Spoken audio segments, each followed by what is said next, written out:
want to fight, and I'm saying I don't want to, but I'm ready to kick your butt.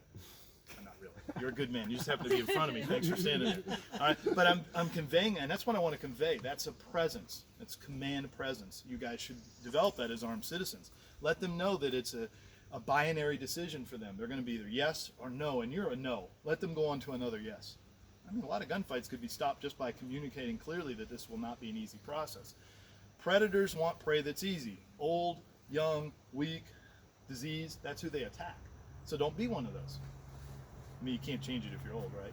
But you don't have to be the old guy not paying attention, all right? And you can be the old guy that looks like he may know what he's doing, all right? He might be a bit of a problem. So that's how we get ready. We call it preparatory index. We line up with him, we get everything ready, and then if I didn't like what's happening, I could simply turn and leave. I can engage him, so I'm ready to go. But I don't want to stand like this waiting for the buzzer. Oh yeah, move. Okay, so clear and grip is the first part. Next one is retention position. We don't always go to this. If you're carrying strong side, you're going to hit the 2 position. I use words because they're descriptive, numbers aren't. But this is the 2 position or the retention position. So what happens is the gun comes out here and it goes to here. What's really happening is I'm dropping my elbow. I'm not pulling the gun up and then rotating my wrist. I just simply clear the gun and drop my elbow.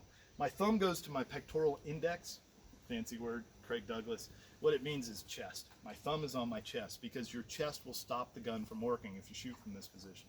All right? We're all built a little differently, especially men and women. If your shirt or some other part of your anatomy tends to hang out right there, you put your thumb on it so it keeps it out of the slide. But it also tells you what? Where the gun is. So now I have a kinesthetic index. You're just going to be my ukideshi. You know what that means? Not really. No, it's not good.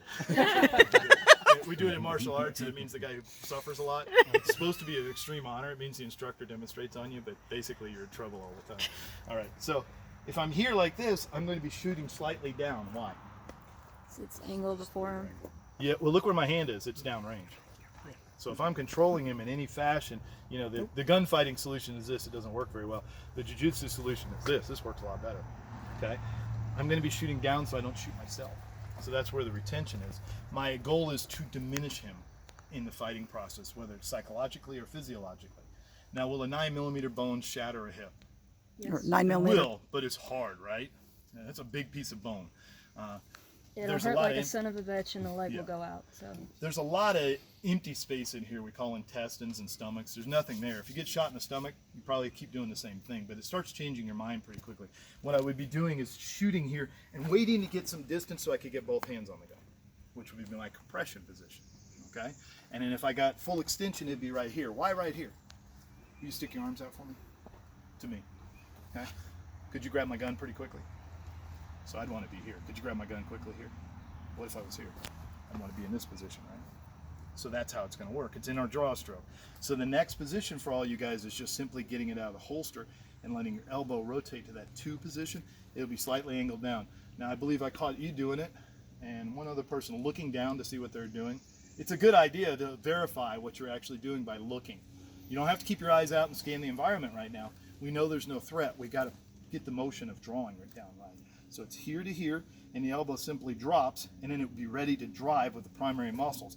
I want to tighten up the armpit a little bit. I want to drive it in, and then I won't have much deviation. But look at this. Right now, my finger gun is hitting you. Okay? Keep looking at my finger gun. Tell me when I miss. I'm missing right now. I'm missing right there. That's not much deviation. So this is a close-in technique. Contact in the body right here, and it's really hard to get it away from somebody. I'd much rather be here, because I'm going to have a little bit of sight to work with. And I'd certainly rather be here. What's the distance for the armed citizen? Not the police, the armed citizen. 7 yards. Yeah, 7 yards is a good place. The car length is what Tom Gibbons says. That's a good place to learn how to fight. Why is it different for us than the police? What do the police have to do? Sir, can I talk to you? yeah, they have to communicate. Yeah, they have to go and communicate. They can't just go shoot him, although the news is portraying that now. You have to go communicate with the guy. What do you have to do?